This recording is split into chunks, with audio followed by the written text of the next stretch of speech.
Salut! Alors avant de commencer, faut que tu saches que cette vidéo est une retranscription d'un tuto de Kizu Sketch, qui est un artiste coréen, si je ne dis pas de bêtises.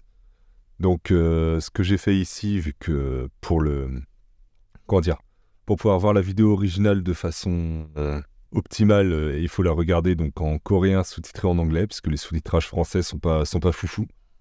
Donc ce que je fais ici, c'est que je me propose de te la retranscrire en français en y ajoutant ma petite patte personnelle. Je te mets le lien de la vidéo originale en description et je te laisse poursuivre cette vidéo. Ciao. Alors, dessiner les arbres.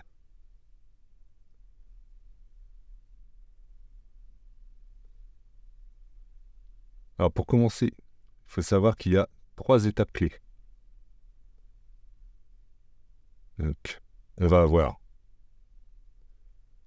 commencer par faire la silhouette, la forme générale de tes arbres, de ta forêt, de ton groupement d'arbres. Ensuite, on va bosser sur les troncs. Voilà, si je mets un petit C, c'est mieux. Et enfin, pour donner un peu de volume à tout ce petit monde, il va falloir travailler les ombres. Donc avec ces 3 petites étapes clés simples, tu vas voir qu'on peut assez facilement faire une forêt. Donc là, je t'illustre un peu le propos. Donc je fais une silhouette générale, tu vois, avec des formes assez aléatoires. On fait des petits zigzags et tout. De là, je pars faire mes troncs. Hop, avec un petit sol, c'est mieux. Et voilà, jusqu'ici, rien de bien compliqué, hein.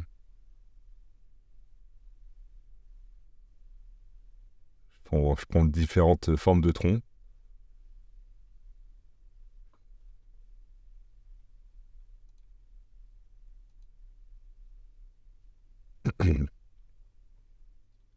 Voilà.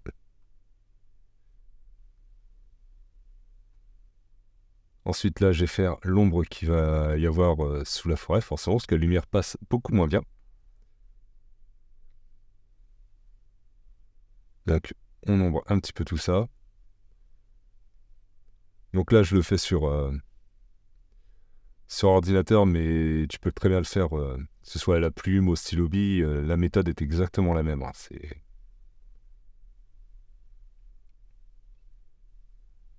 Là, ça va plutôt être une méthode que tu pourras utiliser, par exemple, dans ton carnet de croquis, si tu te fais une petite balade et tu as envie de dessiner des arbres, ou même dans ta BD, dans ton manga, tout ce que tu veux. C'est quelque chose d'assez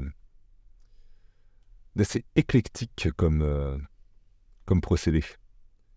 Donc là, je vais mettre les ombres sur la partie basse de mes arbres, puisque ton ta masse de feuilles, tu peux la considérer un petit peu comme une sphère, donc la partie basse sera moins éclairée. Fatalement, sauf si tu as une source lumineuse qui arrive du bas, mais en général, on va prendre une source lumineuse qui arrive du haut. Donc là, je te redétaille un peu le tout. Donc la silhouette. Ici, on a les tons. Et enfin, les ombres.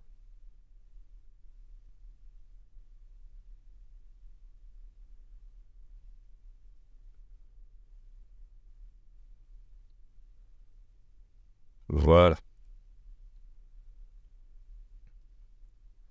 Ensuite, à partir de là, donc je te réexplique un peu ta silhouette de forêt, qui doit être de forme, donc, comme je te l'ai dit, aléatoire, donc avec des petits zigzags.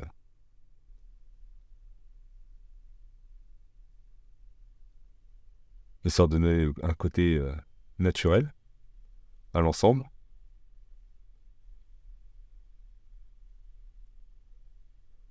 Voilà, donc tu rends donc le côté aléatoire de la nature. Alors je mets aléatoire entre guillemets parce que en vrai on ne sait pas si c'est vraiment aléatoire ou si la nature a un plan. Ouais, un petit côté, un petit peu de philosophie, soyons fous. Donc là, tu vois, hop, je pars, je fais des petits zigzags, je fais vraiment un côté très très aléatoire pour rendre la forme la plus organique possible. Histoire aussi qu'on ait un ressenti des feuilles.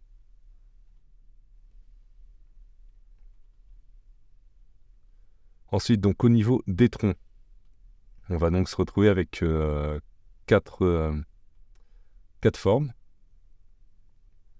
Donc on va commencer par la forme en I. Donc la forme en I, ça va être un tronc seul. Donc il peut être soit droit, soit penché vers un côté, ou même légèrement courbé. Enfin courbé, on le fera rentrer dans la catégorie des troncs en I. Ensuite, à partir de là, deuxième catégorie, c'est les troncs en V. Donc là, en fait, ça va être deux troncs qui se séparent plus ou moins de la base. Donc, tu vois, là, ça forme vraiment un V. Là, ici, on a un V courbé. Ça ressemble plus à un U, mais on va le mettre quand même dans la catégorie des V. Voilà. Après la catégorie des V, je donne dans le mille la catégorie des W. Donc là, même concept, sauf qu'au lieu d'avoir deux troncs, on va en avoir trois.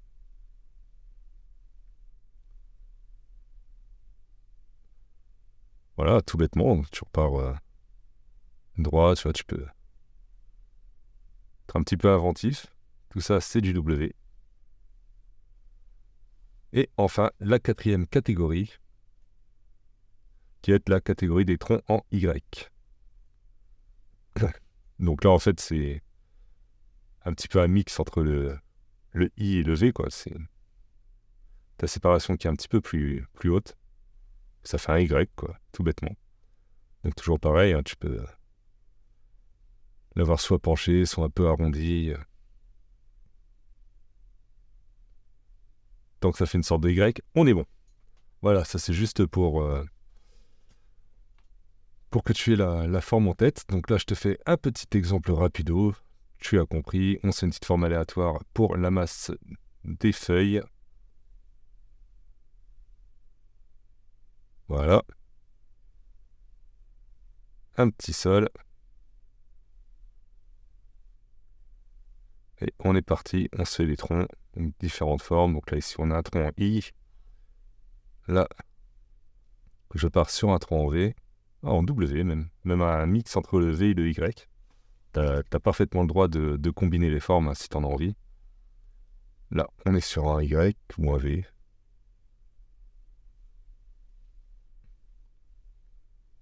Ça, rien ne t'empêche de combiner les formes pour avoir le rendu qui te satisfait le plus.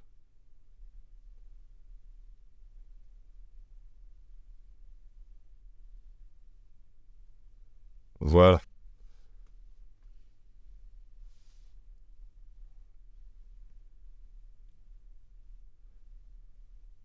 Ensuite, la prochaine étape, donc, c'est les ombres.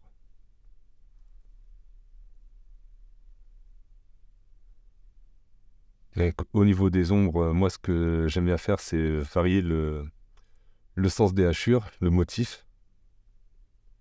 Donc, c'est en ça que je me distingue un peu de la vidéo d'origine, puisque moi, la vidéo d'origine, je t'invite à aller y jeter un petit coup d'œil. Tu verras que il fait beaucoup en hachure verticale. Moi, je trouve que je modifie le motif, ça donne un petit côté plus aléatoire, plus naturel. C'est mon ressenti à moi. Donc, comme je t'ai dit tout à l'heure, la lumière arrive le plus souvent du haut. Sauf cas particulier où tu vas avoir, je sais pas, par exemple, ton coupement d'arbre qui va être au bord d'un lac, donc avec de la lumière qui va se refléter depuis le bas, des trucs comme ça. Donc là, je te renote un peu aléatoire pour un rendu naturel. Voilà, donc là, ce que j'ai fait, c'est que j'ai recopié mon petit dessin un peu plus haut. Donc là, je colle mes ombres en dessous de ma masse de feuilles pour avoir le côté plus sombre du sous-bois.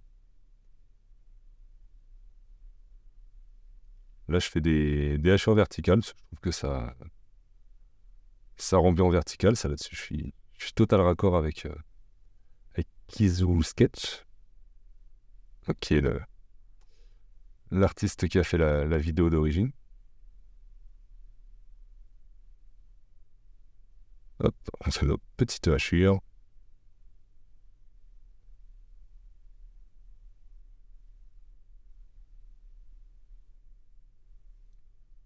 Voilà. Et enfin, on s'attaque à notre ombre sur les feuilles. Donc je commence toujours par le bas, parce que c'est la partie qui logiquement est censée être la plus sombre. Donc je varie un peu les motifs. J'hésite pas à faire se chevaucher mes hachures. Je mets quelques petites hachures de ci de là pour aider à représenter un peu les masses de feuilles qu'il peut y avoir un peu partout. Ah, tu vois, je reviens sur mes hachures plus basses de façon assez aléatoire. J'en rajoute un peu partout.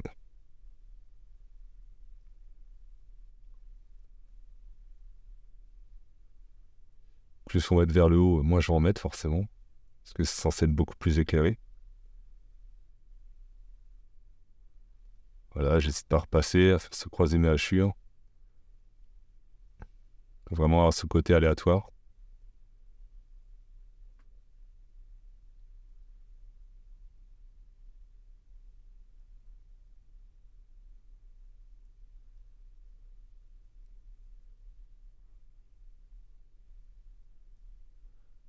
Alors, si je dis pas de bêtises, je crois que j'avais vu aussi ce type de représentation des masses d'arbres dans Naruto, si je dis pas de bêtises. Si je retrouve ça, je te le mettrai un screen en exemple, au montage.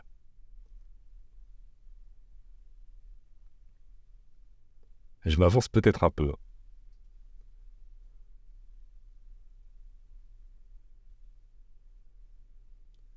Voilà, donc après, c'est au jugé. Hein, je fais remonter le niveau d'ombre petit à petit. Je m'aide aussi de la vue en miniature qu'on a sur la droite. Et là, pour le fun, je vais mettre un peu de couleur. Voilà. Donc pareil avec la couleur, je fonce un peu la partie basse.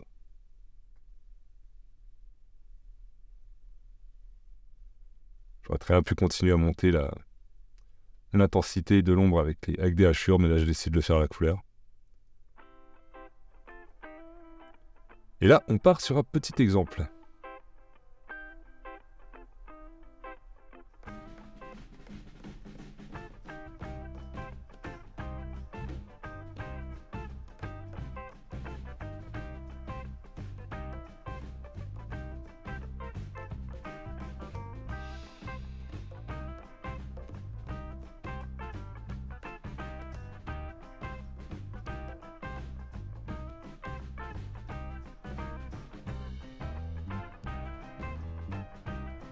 Donc tu as le montage, hein, des formes aléatoires pour les petits groupements d'arbres. J'ai fait l'ombre sous la forêt, j'ai fait un petit personnage qui regarde la scène, pourquoi pas. On monte les ombres de façon aléatoire sur toute la masse de feuilles. Bon, j'aime bien les faire de forme assez circulaire quand même. Là tu vois que j'ai beaucoup plus forcé les ombres du bas par rapport à l'exemple précédent.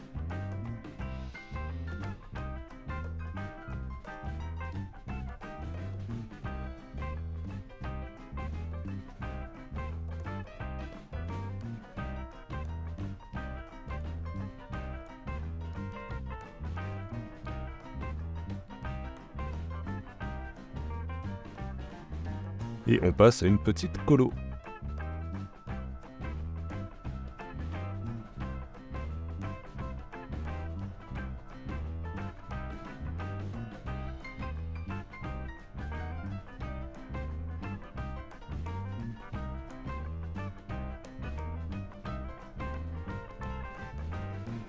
Voilà, je renforce un peu les ombres en repassant sur les parties basses.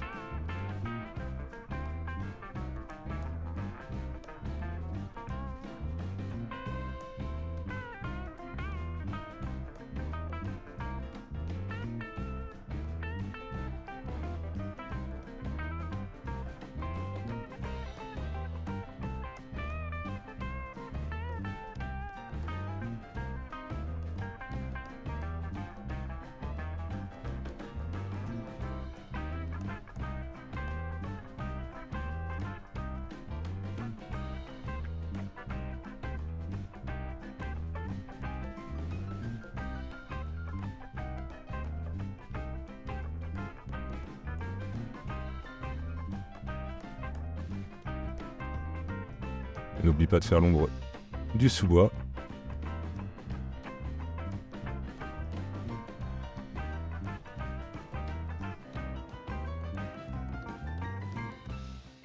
Et voilà. Sur ce, j'espère que cette vidéo t'aura plu. N'hésite pas à aller jeter un coup d'œil à la vidéo de Kizu Sketch. Et je te dis à bientôt pour une prochaine vidéo. Ciao!